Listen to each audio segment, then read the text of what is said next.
Accessing library computer data.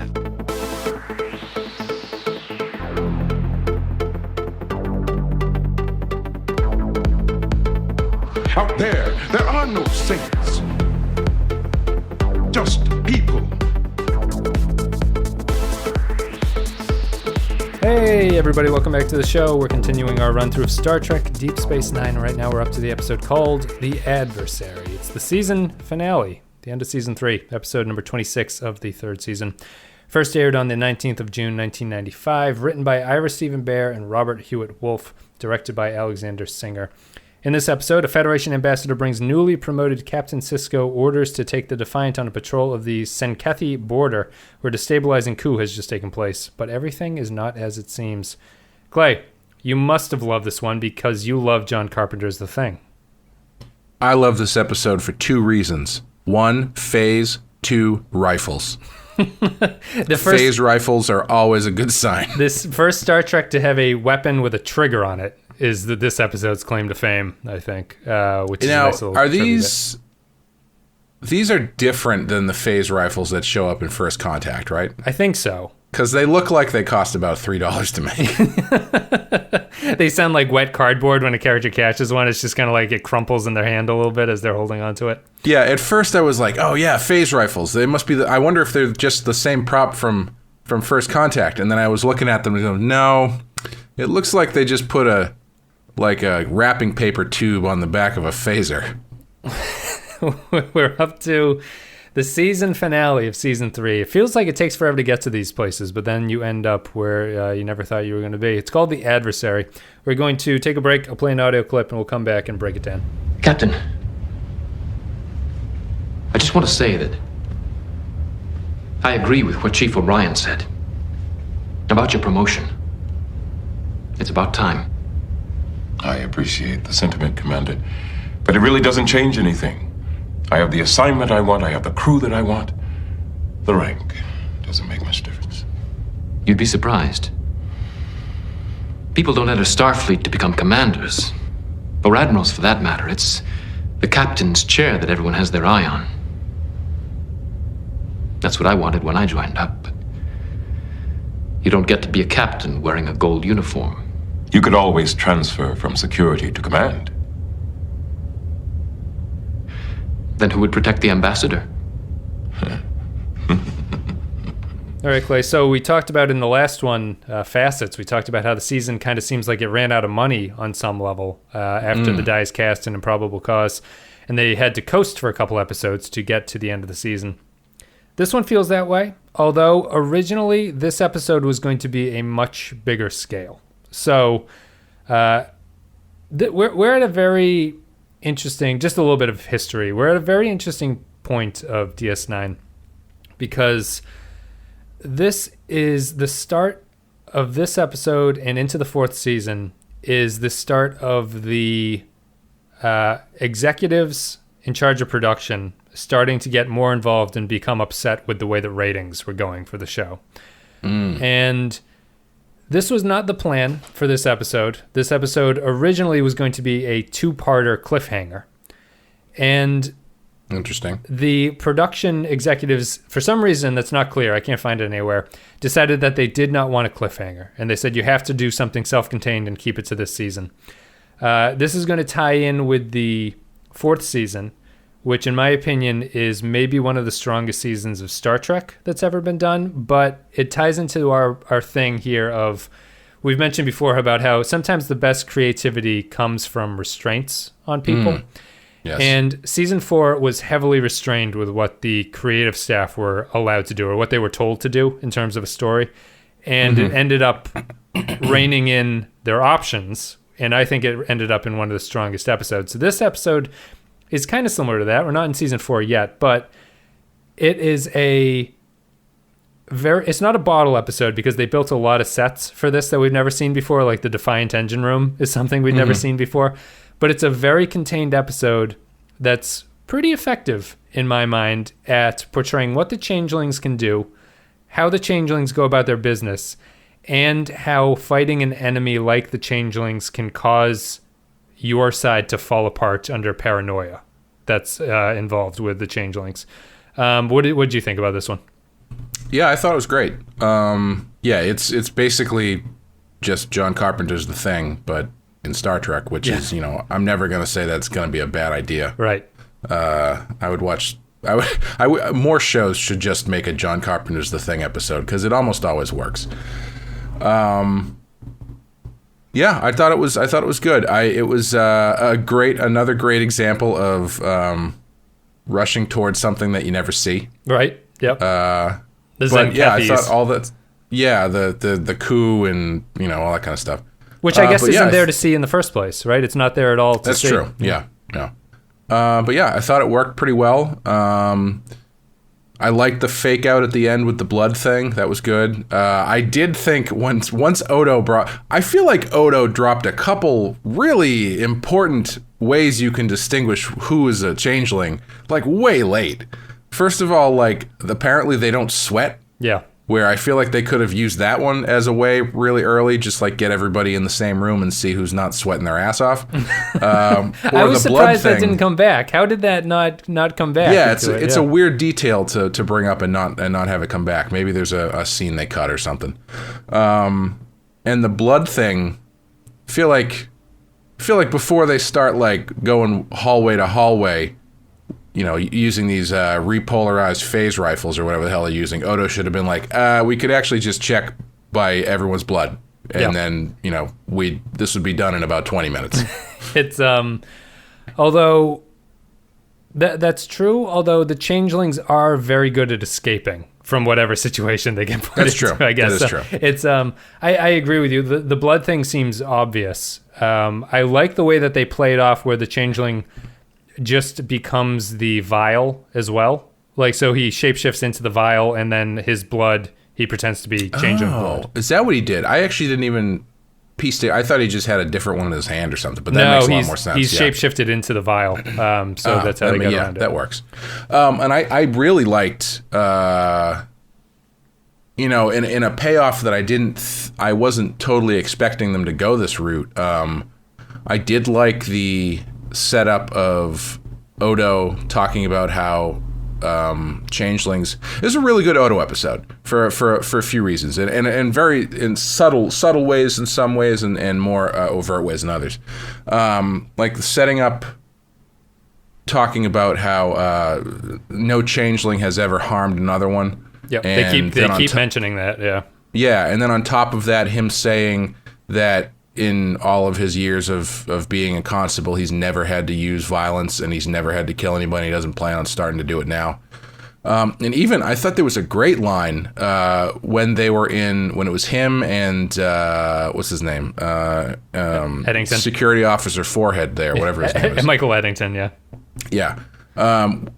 When Eddington turns to him and says, "Can you give us any insight about how this guy thinks?" And he says, "No, I'm not him." It's like that was a nice little character line that it doesn't seem like much, but actually goes a long way. Yeah, I think his line is, "I don't actually feel like I relate to my people," or something. He says something, it just shows how isolated he is from the other changelings, that he's unfamiliar. Just because he shares their genetics doesn't mean that he really understands what they're all about.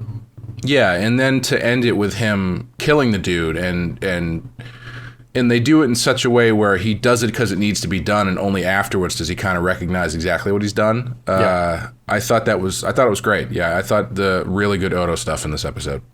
Yeah, and it feels like that's weird because it feels like it's going to be a Sisko episode for obvious reasons because he gets promoted, but it is. Even I hesitate to call it it's not really an Odo episode. I was going to say it's not an Odo episode. It's just he probably has the most development across it. It is a pretty successful ensemble episode, I would say, where nobody really gets the focus, but Odo does get a lot of movement. So we'll come back. We'll talk more about Odo, but you brought up the promotion thing, and I feel we ought to get it out of the way. You had asked if Sisko ever gets promoted. He does. This is his promotion episode. I did like the fake out at the beginning too, where he's like, "This is my last commander log entry as commander." You're like, "Oh my God, is he gonna die?" And as a Star Trek fan, I kind of it gives you a little bit of a thrill when his next one is like. He just announces captain's log very emphatically, and it's just like, oh, we're back to Star Trek and we know what it is. Yeah, man. Again, It's different on this show because they're always doing the log. I mean, it's only now Captain's Log, but man, it really does add a lot to Star Trek. I recently rewatched Star Trek Beyond, which I do like. I think it's probably my favorite of the new Kelvin movies. Yeah. But man, it just really hooks you right away to see that ship go across the screen and then hear Kirk say Captain's Log. It works. And, that was a big thing I remember when we were covering Discovery, is how the lack of that felt like they were, leaving a lot of,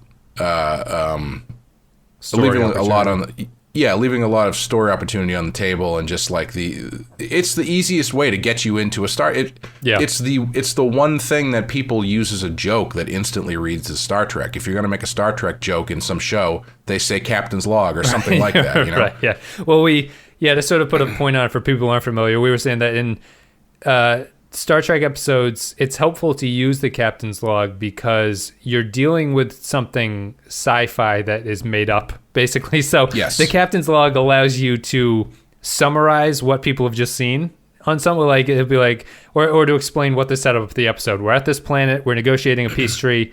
These are the problems I'm going to run into. And as an audience member, you're like, okay, I know exactly what I need to expect about this episode, and that's what they do. Yeah, it sets the runway for you so you can just, jump off into the weirder stuff and not have people confused, which I think is, in Discovery they didn't do. And I think they ended up getting a little weird and hard to follow in some spots because of it. My DS9 continually tweaking TNG continues to be a funny thing. They have Miles O'Brien, who was a TNG character, say that Sisko is the best captain in the fleet. Shots fired. Yeah. Shots fired. Hopefully they address that in the new Picard series. What if the whole series is just Picard driving to O'Brien's house to just, rip him a new one? He's been living 20 years thinking about that each and every waking moment. The captain promotion really doesn't But they got their revenge, didn't they? Because Miles O'Brien did not show up in any of those movies. No. Wow. That's true. Wait, is he not in Generations? I guess he's not. I don't think so. No, I don't think so either. That's too bad. Even Wesley Crusher got to show up in one of those movies.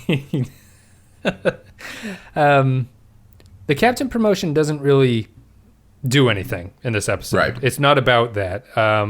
They kind of just do it just to get it out of the way, I feel like. He takes command of the Defiant, which he had been doing previously, but I guess it feels more appropriate now to say that the Defiant is commanded by a captain.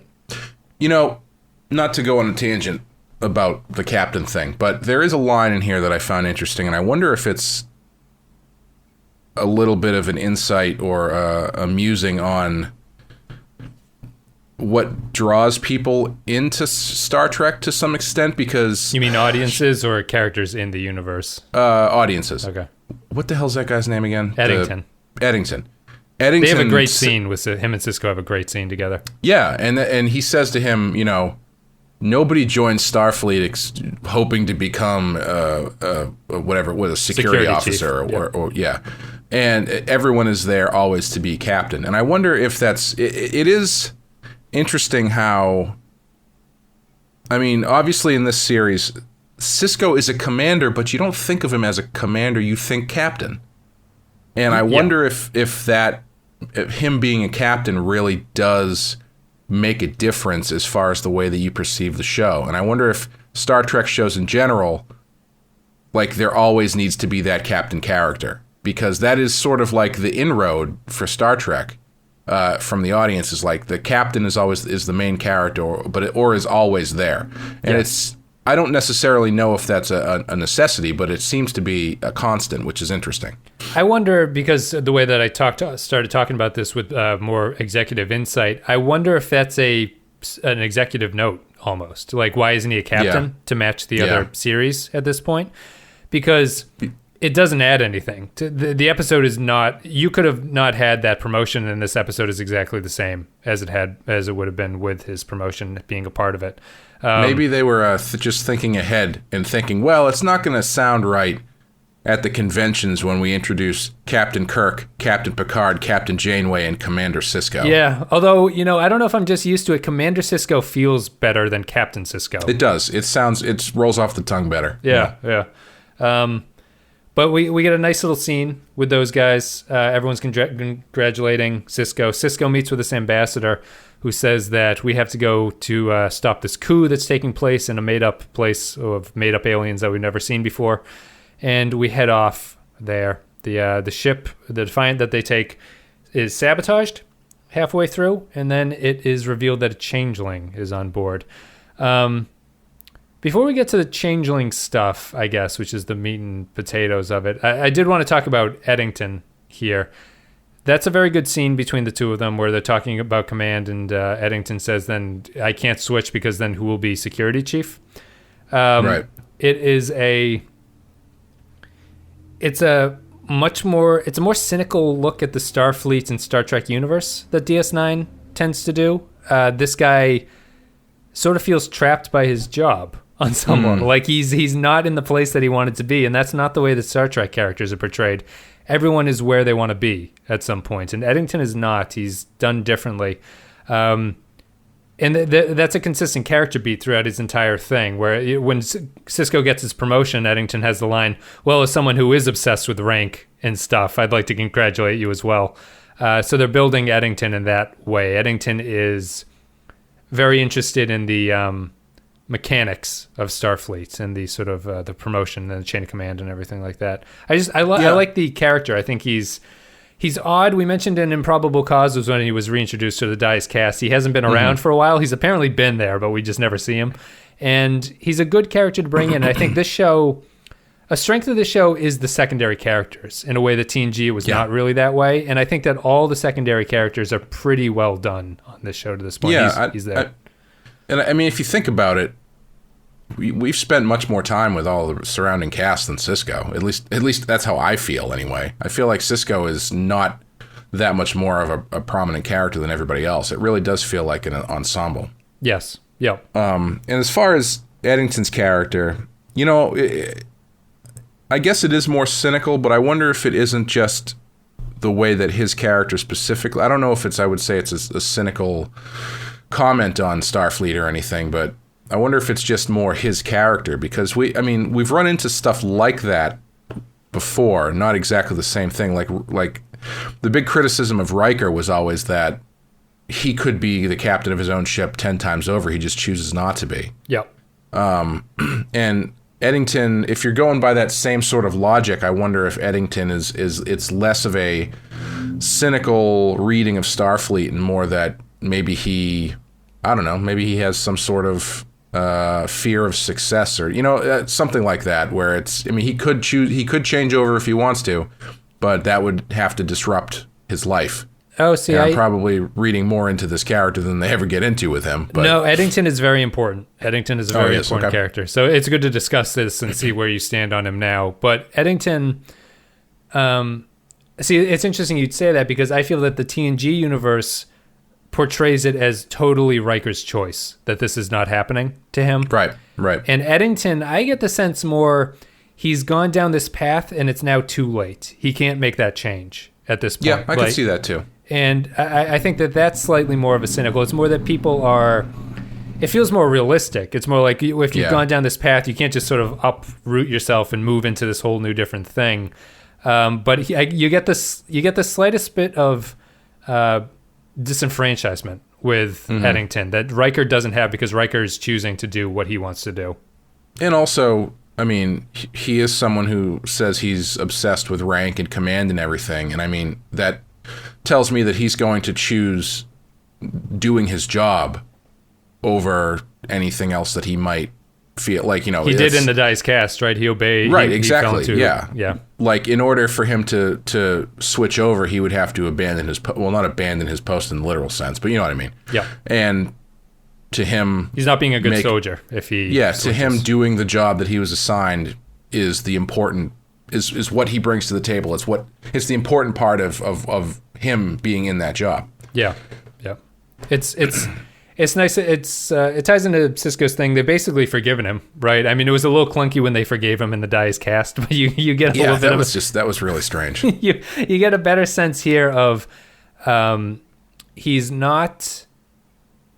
I think the writers wanted to be cautious about not casting him as just the sort of pain in the ass character. Right. So right. they reversed on that, and his characterization in the Dice Cast plays into this episode because we're in an episode that's dealing with an imposter. So you're not likely to trust Eddington going into this, and the Changeling doesn't really play on that, but they do.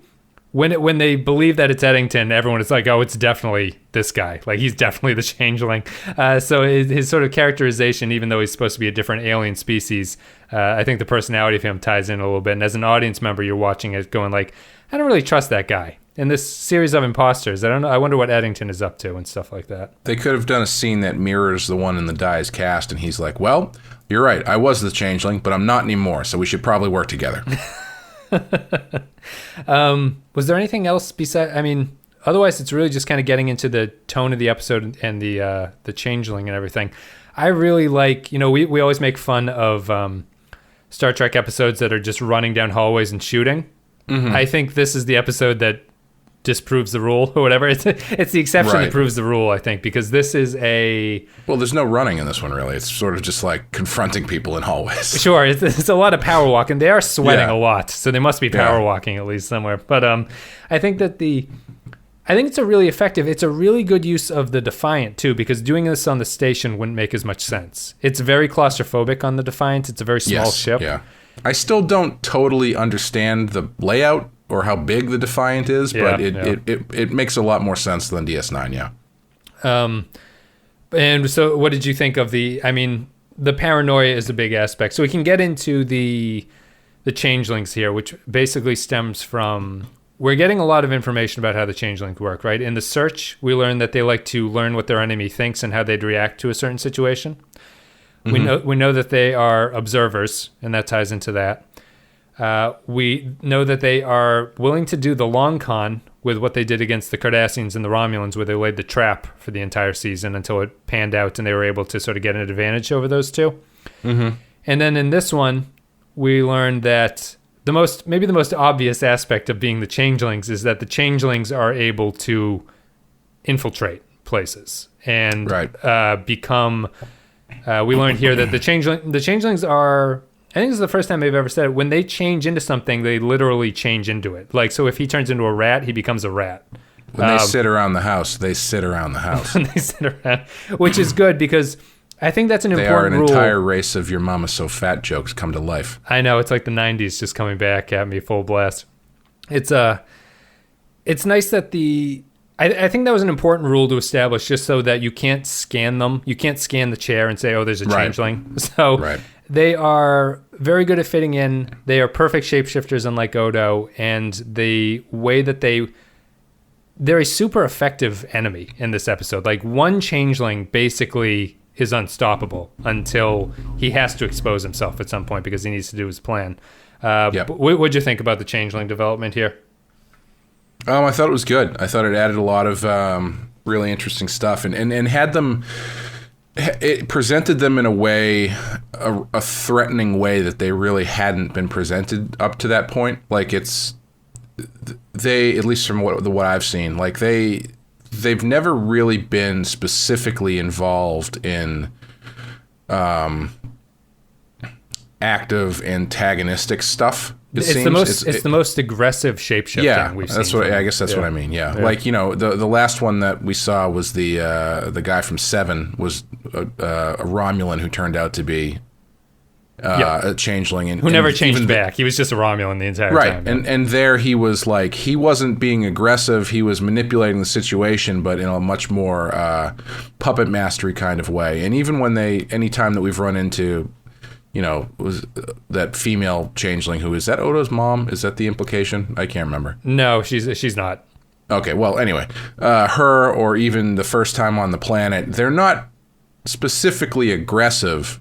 They are in charge of people who are, but they are not themselves. So to have an episode where it's just one changeling being very aggressive, puppet mastering the situation, but also then when backed into a corner, having no problem with just starting to fucking kill people.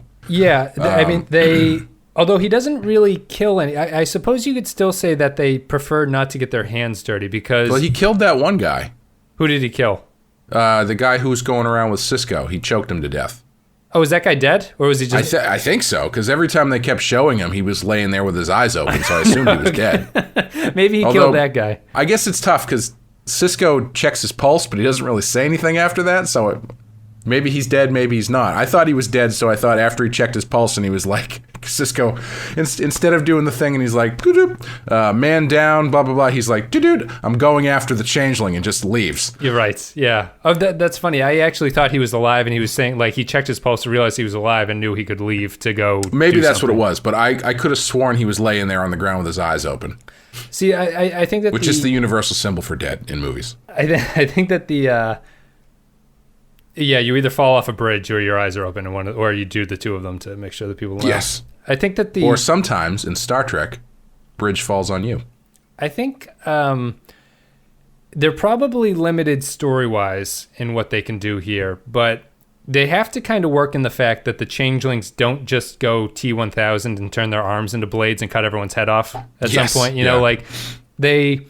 I think it fits the Changeling characterization that they're more Machiavellian than that. They haven't really stated that they're outright opposed to violence. They do have the Jem'Hadar be violent for them, but they are much more of...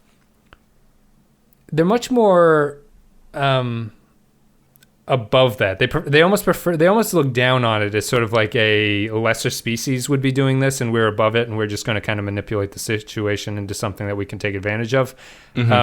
Again, limited by the fact that they can't just have this guy come on and start killing people with his blade arms, but I think it works. I'd prefer that they'd be that way than sort of a like fighting force, I guess. Yeah, I would agree, and I especially because, the Jem'Hadar are a very blunt instrument, and so having the Changelings be just as formidable, but much more of a sharp scalpel type instrument, I think makes a lot of sense. That's a good way to put it. They are the scalpel that infiltrates and can do off sort of covert missions in the way that the Jem'Hadar can't do. They're the ones that sort of go in and stomp your face.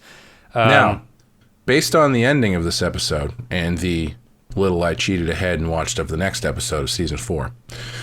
Because did Netflix autoplay, or were you interested to see what I was just curious to see what everybody looked like, because I assumed that there was going to be some sort of change. And we can talk about that when it happens, because season 4 looks like it was on UPN, because UPN has a very, for some reason, shows that sci-fi shows and shows in general on UPN just have a very specific look to them. Sure. And I see Kira not got a new haircut, but and also Sisko gets a new haircut. Yep. Is the thrust of the next season that basically Starfleet has been infiltrated by shape-shifting changelings? That is something that will be coming down the pipe. That was originally the idea of how they were going to make this into a two-parter.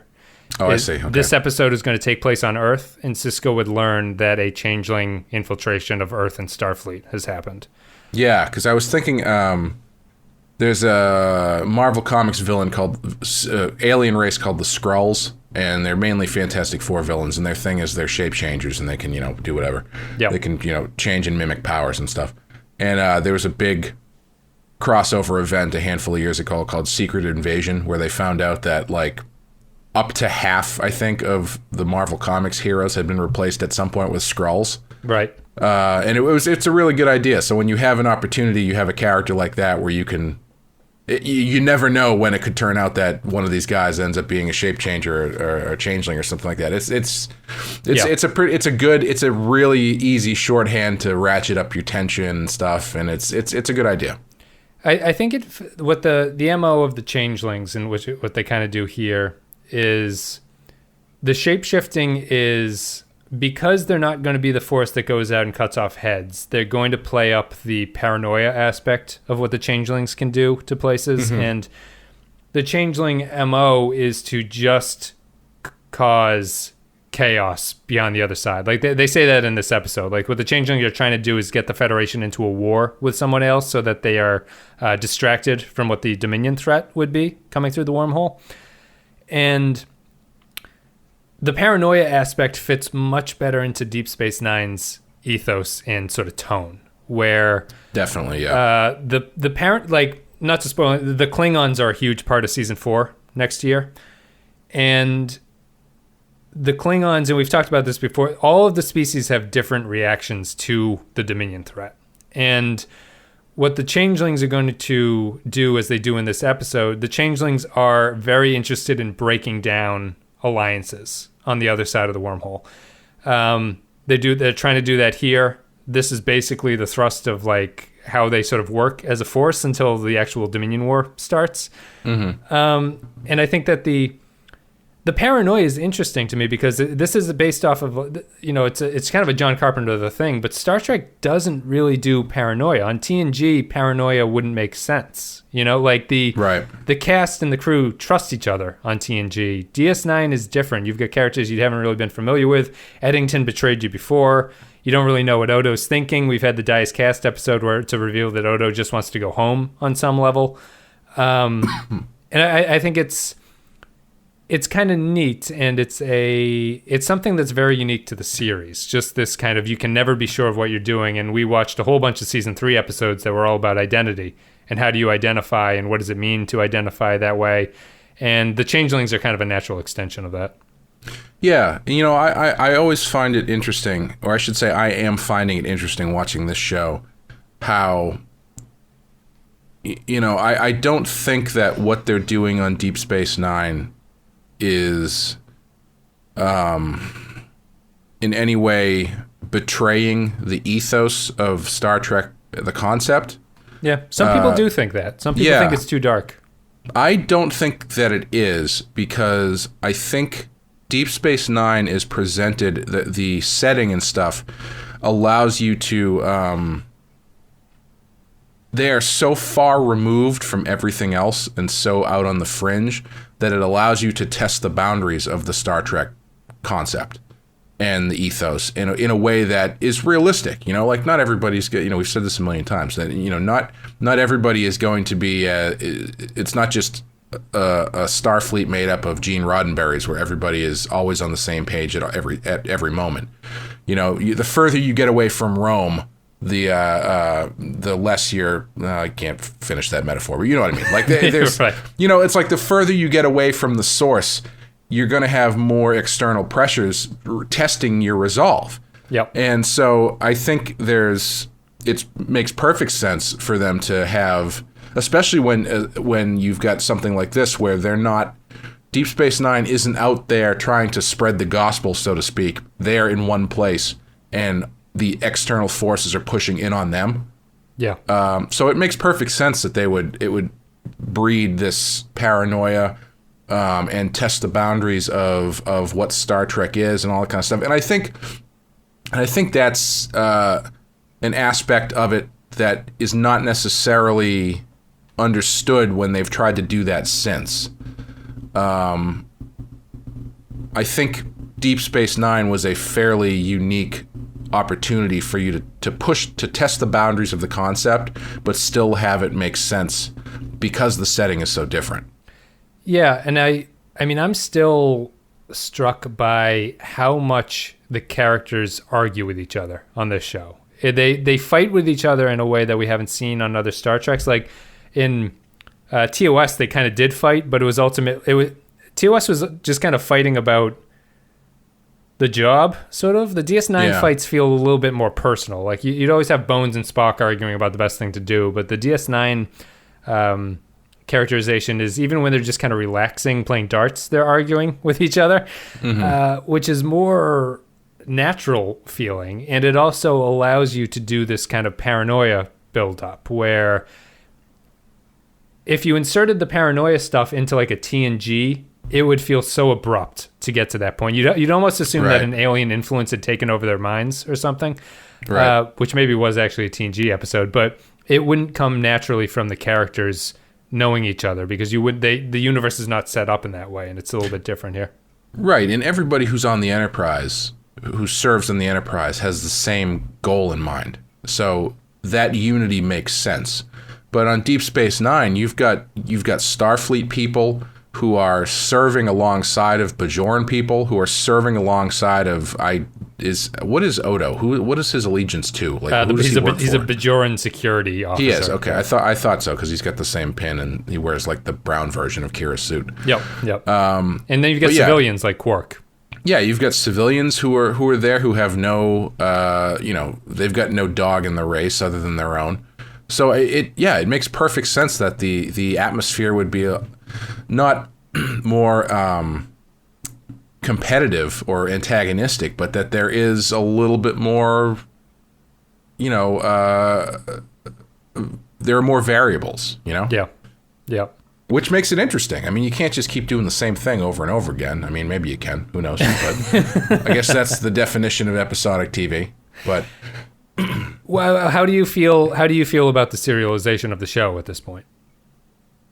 I think it's great. I think, not to keep dragging this through the mud, but like I think it works better here than it did on Discovery, because by the time, I guess it's a little unfair because they didn't start out serialized on Deep Space Nine, and they don't really start doing it until you've had plenty of time to get familiar with the characters. Yep.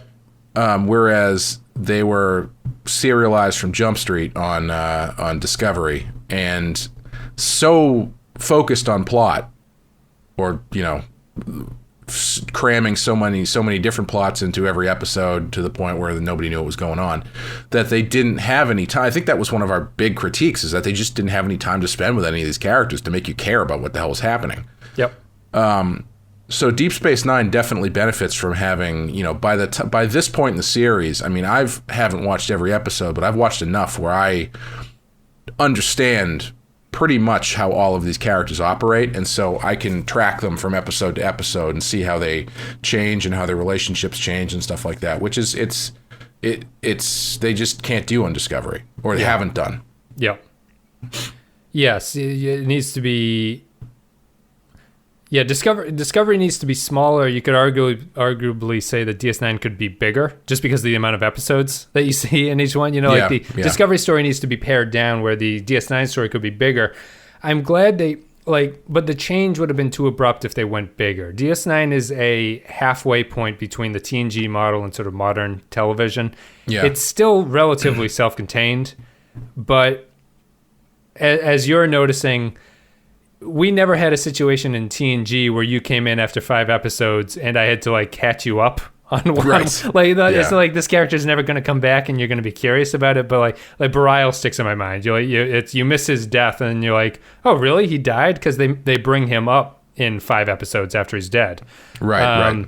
And TNG never really had that. It's interesting. It's a subtle serialization, but it's really noticeable when you watch the show this way, and if you're not seeing every single episode, the clunks of missing it is more obvious in some ways. Oh yeah, big time. Yeah, because I mean, like I said, I think not Facets, but the one before that, there is a moment towards the beginning where one of the characters just kind of gives you a quick recap, and I was like, oh man, that was really helpful. Oh right, they talk about shit that I didn't see. Yeah, a little bit of a refresher. That's what the captain's log is there for. Yeah, exactly. Let's see. Is there anything else about the Adversary? What'd you think of the Adversary as a season finale? It feels very well. All right, so it definitely ends as a season finale. Yeah, I was just going to say. In. Yeah, go ahead. You can talk. It didn't feel like a season finale until the last few minutes there, when Odo comes in and says you're too late or whatever. That was when it felt like a season finale. Up to the music cue, yeah. Yeah, up to that point, it just felt like it could have just been any episode. Oh, I was going to say, not to derail this, but I had the thought and then I lost it. Now it's back, so I want to say it. Kind of continuing on the difference between Deep Space Nine and the other shows is I actually find it very jarring. I know this is a cornerstone of Star Trek generally to do this, but I find it very jarring in Deep Space Nine when they are all on a ship together. Having them all on the bridge of the Defiant, I found very jarring. Yep. Just because they're on the ship, or because the scene is shot where everyone's in a group together? A little of both, because I don't think about Deep Space Nine as everybody on a ship going off to do a mission, and I think it doesn't quite work. I think I've brought this up before. It doesn't quite work here the way it does in TNG because in order to do that, they're taking like every important person from DS9 and putting them on a ship. That's true. And it doesn't make any sense. Well, to me, it's funny because it's like when you see them on the Defiant, you are aware in a way that you're never aware on the Enterprise that they are going to do something.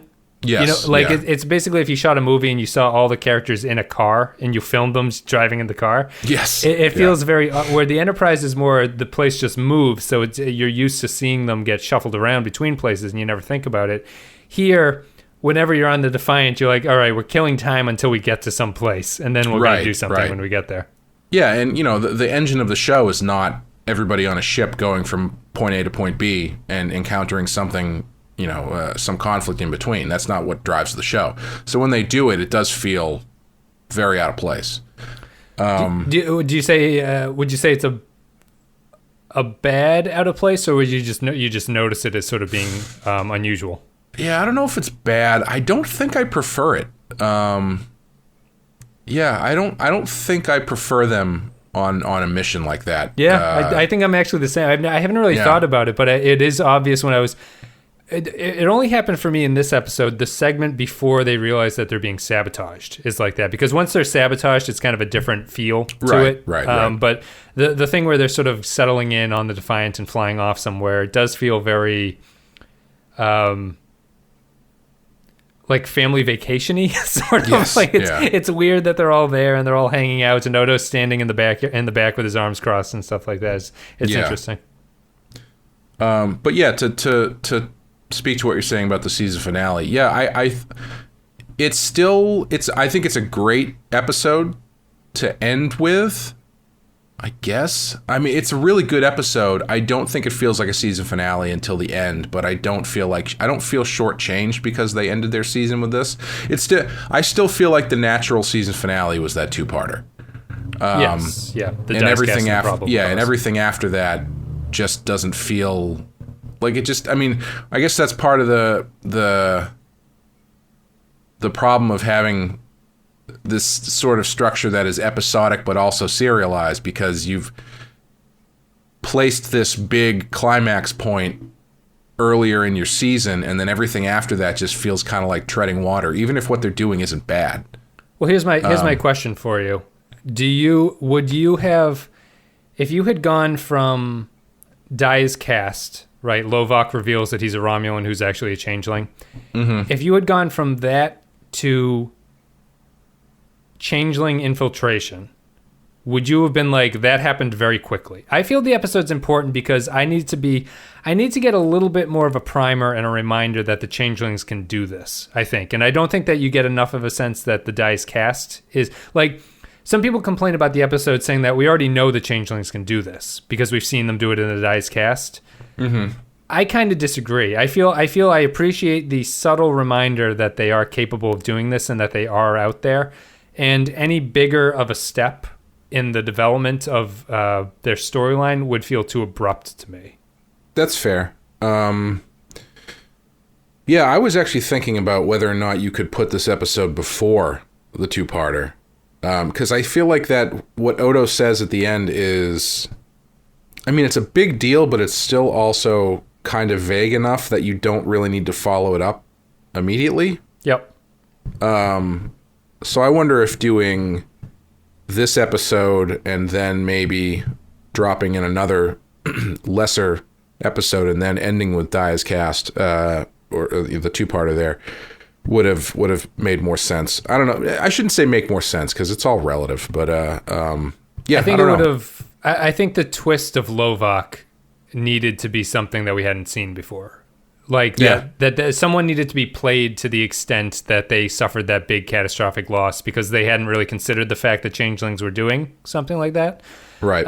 This is a smaller scale event, but I think that it's important to have it. I really like it's like you were saying, we haven't seen them shapeshift so violently before, but I think it's really important to see what the Changelings can do and to have them imitate people to extent that we hadn't seen, because Lovok never shifted into somebody else. He was always just a Romulan. So it never really sunk in with the audience. But to see here of you chase a changeling out of the room, you're around the corner, and someone's standing there, and you can't be sure if that's a person or the changeling anymore.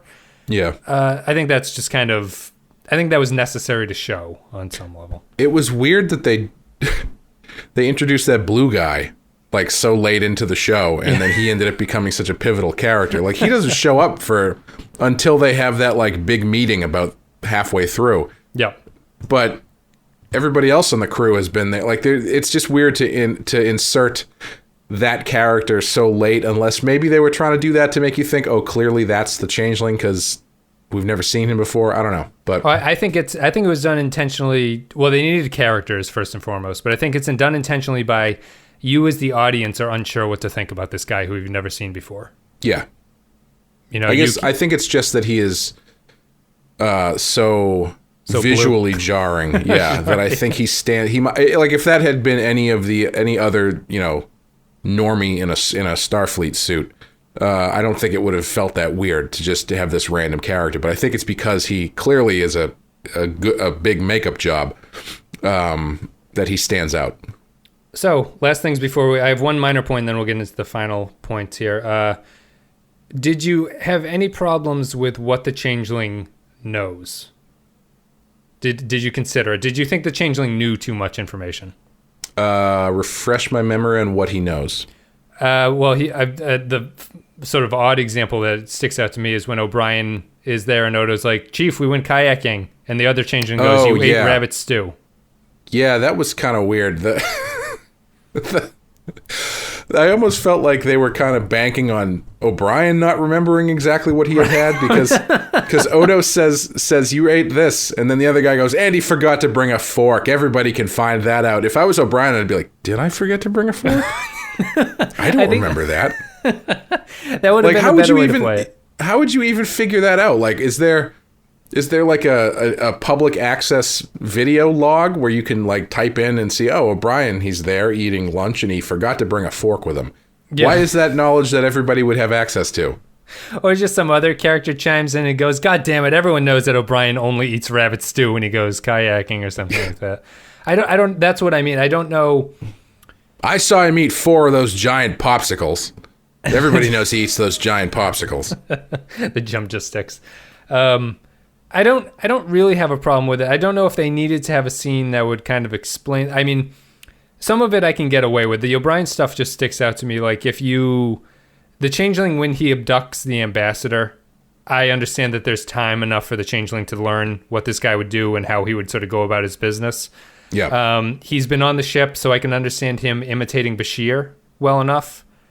Bashir was the best one, I thought, because Siddig plays Bashir slightly different when O'Brien runs into him in the Jeffries tube. Right. It's not quite right. He's like, his performance is a little bit off. And that all makes sense to me. It's just really the O'Brien, knowing what O'Brien ate didn't make a lot of sense to me. That's the only thing. The way that they handle Bashir, he is like slightly body snatchery, which is fun. Yes, because exactly. he's not normal. He's off. Just like, yeah, Miles, I'm fine. I'm going. How now. are you? Last thing before we go to final thoughts. Impact. Odo's killing of the other changeling at the end. Did the episode sit on that long enough? I don't think they did. Okay. I think I was surprised that Odo didn't show more reaction or emotion as to what he actually had done. What do you think Odo thinks? I don't know. That's a good question. Because he does. They don't really address it. They talk about how he's been kind of brooding or whatever once they get back to the station. Yeah, he didn't talk to anyone. I always get the impression when he comes in at the end, it feels like a scene where he's going to announce his resignation. Yeah, I was thinking the same thing actually. Yeah, when he came in, it was going to be him being like, "I need to go back to my home planet needs me. I need to go now," or something like that. Yep. Yeah, I'm glad that they didn't do that. They took a few instances like that, where it feels like those certain beats are coming and they kind of swerved him a little bit, and I thought it worked well. I always the last scene is always one that I've talked about this. I redirect it in my head oddly. Like, it was a weird choice to me for Odo to make that announcement in front of everybody. This is such a weird nitpick, but isn't that the scene that you show where Sisko's in his ready room and Odo goes in and talks to him alone? Yes. Yeah. It's weird that they had everybody there, unless it's just the production team shoots that last and they just want to say goodbye to everybody. I don't know if that's something maybe. Yeah. Or, I mean, it's almost like, thank you everyone for coming to this Deep Space Nine wide meeting. Everyone is here and everyone is listening who can't be here, and Odo has something he'd like to say. We've got lead on the here already. Phone. They're coming. Everybody run. They should have just had Jake there, and just be like Sisko trying to cover his ears and be like, Jesus, let's start a panic here. But yeah, the Ben, it's possible your son is a shape changer. The changelings are everywhere, and I guess we'll have to deal with that when we deal with it. But let's take a break. We'll play an audio clip. Me and Clay are going to come back, give our final thoughts, and read some patron thoughts. Or maybe it won't be me. I don't know. It depends on how much time we spend apart. Starfleet Command wants a detailed report from each of us. Odo, are you all right? I'm fine. I hope I'm not interrupting. Not at all. Have a seat. Captain, there's something you need to know. The Changeling, before he died, he whispered something to me. Go on. He said, "You're too late. We are everywhere." All right. Patron thoughts. The final patron thoughts of season 3. We'll be putting up a new post for season 4, so you guys can look forward to that. You won't have. Are we going to debate which one of these patrons is actually a changeling? Oh, that'd be a good game. Because my money's on Matthew Ross. Clay's still not over the comments from Facets, where Matt Ross was very negative about Facets, an episode that Clay thought mediocre at best. How dare you? Let's see. Christian Pouch says, The Adversary. Alien, except the alien looks like you. That's funny, Clay. We didn't even bring up Alien, but it kind of is Alien too, right? Yeah, it's a bit of both. It's funny. I have this comic. When Alien was coming out, Heavy Metal Magazine did a graphic novel adaptation, which was drawn by Walt Simonson, great comic book artist, and I have the reprint of it. In the back of it, it has some pages that he used to get the job, which are just pages before the movie came out, so nobody knew what the xenomorph looked like or anything, so he was just making it up.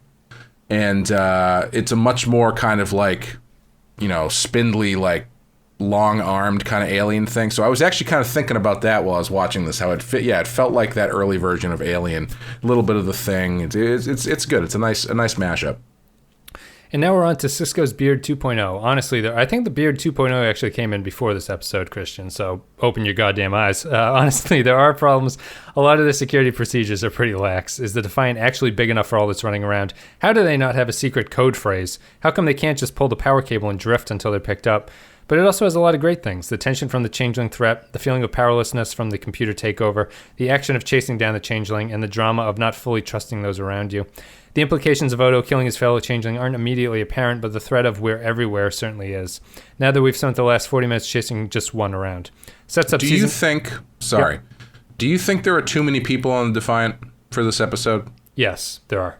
Yeah, I think so too. I think they say there's 47 people on the show. Yeah, that's like another instance of I don't know how the Defiant works as far as how many people it takes to crew or anything like that. So it feels like it should be a much smaller crew, but when you get into this episode, it's just like, well, there's like 15 people we've never seen before in this shot. Yeah. And it kind of, I was just gonna say, it kind of works. I don't know if it works against. I don't know. Maybe it actually doesn't work against the idea of it could be anybody, because then you're seeing people, you don't know who they are, but the people on the show know who they are. I don't know. Maybe it doesn't. Maybe it doesn't matter. No, I think I'd agree with you. Although I actually think about it. There's a scene very early where Sisko's like, load up the Defiant with all the photon torpedoes, and I was like, is there room to put photon torpedoes on this? Like, I know it's a warship. I think it's yeah. I mean, here's how I think about the Defiant. It would be a ship that is fairly large because it needs a lot of weaponry on it, right? But the crew would be minimal because you don't want to lose that many people on it. Right. So I would see, a skeleton staff and a few people. Maybe 47 people is a skeleton staff on these things. I don't know, but it is something that I was thinking about as well. Yeah, it was just a little weird because I think there were more Starfleet people on the Defiant than I have seen in any episode of the show. Oh, sure. Yeah, that makes sense. This sets up season 4 perfectly and shows how DS9 really knows how to give us a cliffhanger without actually giving us a cliffhanger and set up excitement for the next season. Yeah. Let's see here. The next comment about the Adversary is Joint Mango. The real Adversary has been seasons 1 to 3 because, whoa, baby, we've got the Way of the Warrior coming up. Shit. Shots fired. Shots fired. Well, I'm saying that, Clay, do you... You don't do the season wrap-ups. Do you just want to give a quick thought about how I don't expect you to have perfect memory of these things, but did you feel a difference between season 3 and earlier? That's probably a good call.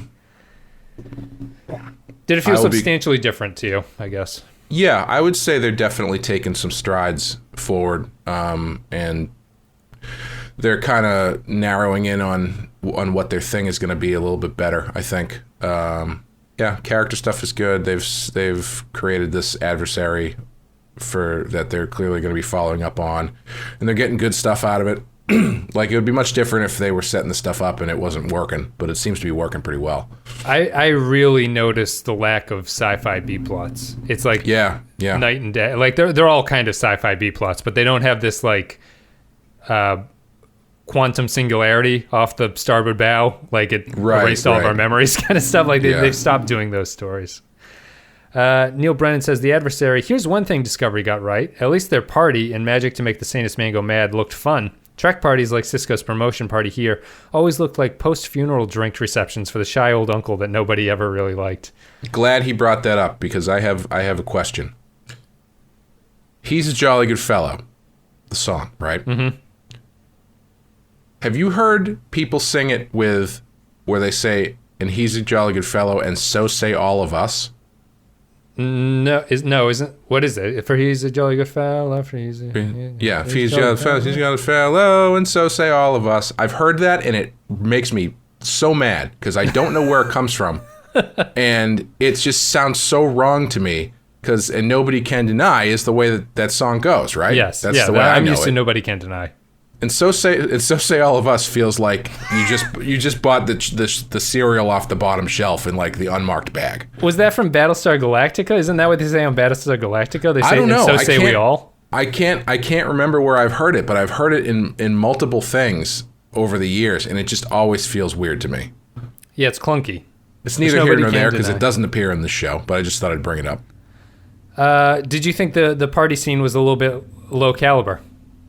Yeah, it was. I think it was. Sisko got less of a party for becoming captain than Nog did for getting accepted into Starfleet. That's true. Although his father pushed it on him, I get the sense Sisko would. Maybe he's not like. But I think Picard would totally turn down the party. Sisko would have a small party, I think, and Kirk would have a rager. That's how I would describe the captains. Yeah, I would imagine Picard turning down the party, but then the rest of the crew has a party without him later. Yes, right. Riker buys up the bar, 10 forward. Exactly, has fun with it. Matthew Ross writes, The Adversary, The Thing meets Star Trek. A good concept with a sort of horror component, although I'm not sure that the Changeling thought it through. How would they escape exactly? And since we know Sisko is going to take everyone, why not shunt him on the sabotage ship and then do something at the station? I think, well, what do you think, Clay? I think the Changeling went in knowing this was a suicide mission for him. Yeah, I don't know. That's probably. That's tough to parse out. Tough to parse out. Yeah, I don't... Probably, yeah. You have to imagine that at the very least... they had to have thought, well, they're either going to blow this ship up, or if we actually do manage to fire on these guys, they're going to fire back at us or something. I don't know. He probably wasn't getting home to see his kids was probably not the thing he thought he was going to be doing the following weekend. Let's put it that way. The Changelings have also shown that they don't mind sending off people to abandon them. Like Odo was that. They just shot Odo off into space to see where he ended up and to come back and tell them stuff about it. Odo must now live with being the only changeling to kill another in a while, and the knowledge that the Dominion has already infiltrated his shadows of other conspiracy scares, like Conspiracy from TNG, as well as Invasion of the Body Snatchers. Finally, though, Sisko's a captain, but too much hair, and we're going to fix that. I thought the acting was pretty good all around. Maybe, though, have one more person in a section, a weakness in engineering, right? But for all its flaws, the one question that comes up, what do they do now, and whom can they trust? That was my, that's a good point by Matthew. I thought teams of 2 was a bad Sisko call. Teams of 3 are more appropriate, I think. If one of you can be taken over and the other one is just looking away, I think you need teams of 3 who can constantly be looking at each other. Yeah. Let's see. That's it. Those are all the comments for Adversary. We're done. Clay, we're done with season 3 of Star Trek Deep Space Nine. We made it. How many seasons are there? 7. Ugh. 4, 5, No, I'm 6, just kidding. and 7 remain in front of us. No, that should be good. I'm looking forward to it. It's starting to heat up. No, honestly, I think season 4 is really the first 10 episodes of season 4 are, if I'm remembering properly, like uniformly very good. And I think the rest of the season is no slouch either. But I just remember thinking that there was a big step up in quality in season 4. It is Sisko shaves his head, and we're always looking back at that point. When is the Tribbles episode where they go back to the original series? I think that's season 5. 5, yeah. Yeah. All right, so we're done. So what do you want to give this one? I guess one a 4. Yeah. I give it a 4 as well. I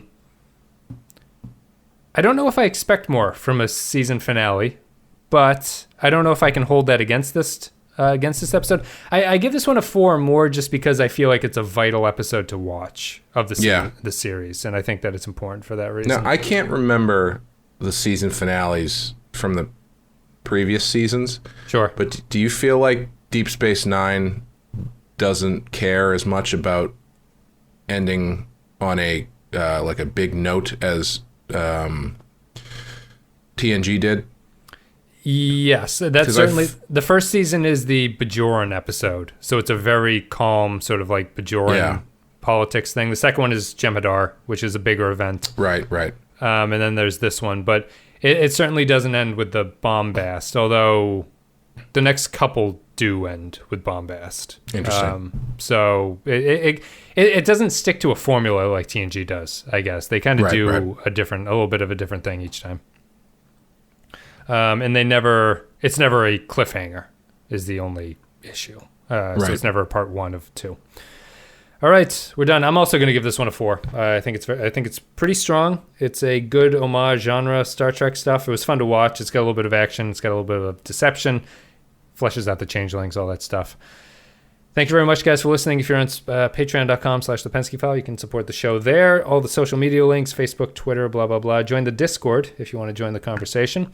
And then you can go to Patreon, as I mentioned, is the best way to support the show. If you don't want to support the show on Patreon, all I'd ask is that you rate the episode or rate the podcast on iTunes. And as Clay, you pointed out, you can do that on your phone nowadays. So there's really no reason not to, right? Yep. Do it. I don't have an iPhone, but I took my wife's phone and I rated a few podcasts just because of how easy it was. I just sat there rating podcasts. I gave all of our competition 1-star reviews, Clay. Yeah. Because that'll show them. Infiltrate the star rating. Nobody ever says to do that, do they? It's always give me a star rating. It's never, hey, find my competition and destroy them. It's just so negative, just so nasty. Hey, it's killer instinct, man. That's what you need to succeed in the world of Star Trek podcasts. Where the podcast is actually moving up the iTunes thing now.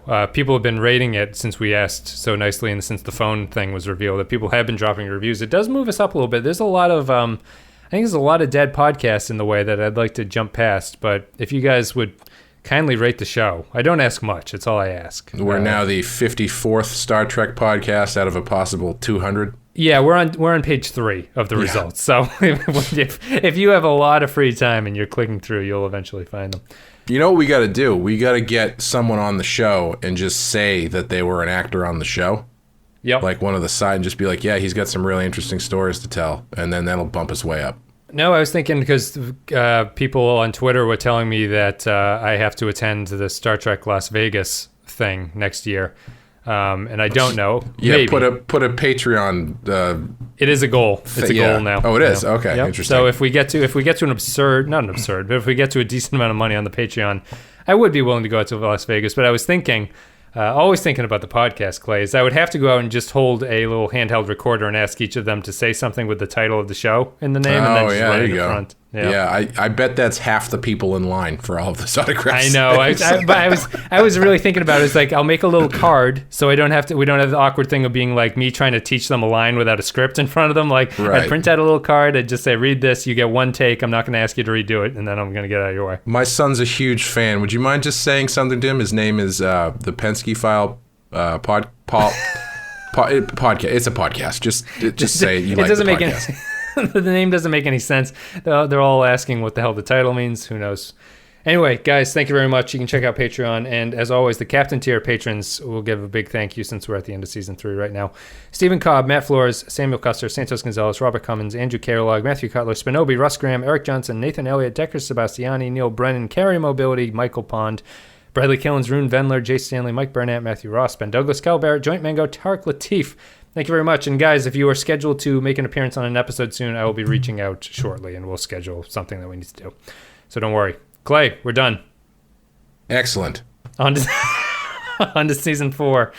And we'll see Sisko with a shaved head, Kira with a new haircut, and Mr. Worf. Are you excited for Worf? Yeah, I am excited for Worf. Yeah. It's about time someone who doesn't fuck around showed up on this starbase. I have a lot to say about... No time for laughs, Mr. Quark. I got a lot to say about Worf, I think. Is he going to pants Bashir like as soon as he gets there just to prove a point? Gives him a swirly. Yeah. Keep your eye on... I would love it if he and O'Brien are act like they're, frat brothers or something from the Enterprise and just turn into like a clique of assholes.